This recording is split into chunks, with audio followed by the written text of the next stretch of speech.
À l'issue de la cérémonie d'ouverture du sommet Union africaine-Union européenne, le jeudi 17 février 2022, le président Alassane Ouattara a coprésidé l'une des tables rondes thématiques consacrées au financement de la croissance. La situation de la croissance. Le chef de l'État ivoirien Alassane Ouattara a présenté la situation de la croissance avant la pandémie de Covid-19, la problématique de financement de la croissance et fait des recommandations pour une croissance post-Covid-19 forte.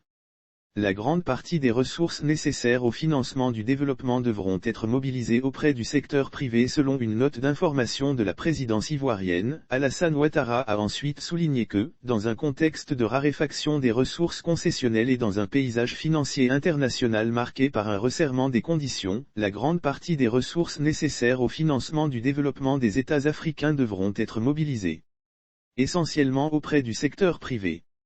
Lire aussi 6e sommet UE à Bruxelles. Ouattara a pris part à la cérémonie d'ouverture aussi, pour relever le défi du financement de la croissance des économies africaines. Le président Alassane Ouattara a-t-il insisté sur l'accélération des réformes porteuses de transformation pour renforcer la résilience en termes, notamment, de mobilisation de ressources domestiques.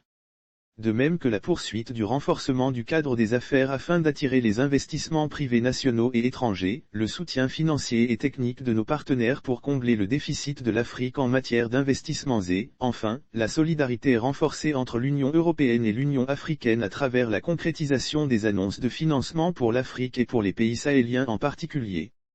On note qu'ont également pris part à cette table ronde, les présidents Emmanuel Macron et Macky Sall ainsi qu'avec le président du Conseil des ministres de la République italienne, Mario Draghi. Un dîner offert dans la soirée, le président ivoirien a pris part, en compagnie de la première dame, Madame Dominique Ouattara, à un dîner offert en l'honneur des chefs d'État et de gouvernement présents à ce 6e sommet Union africaine, Union européenne.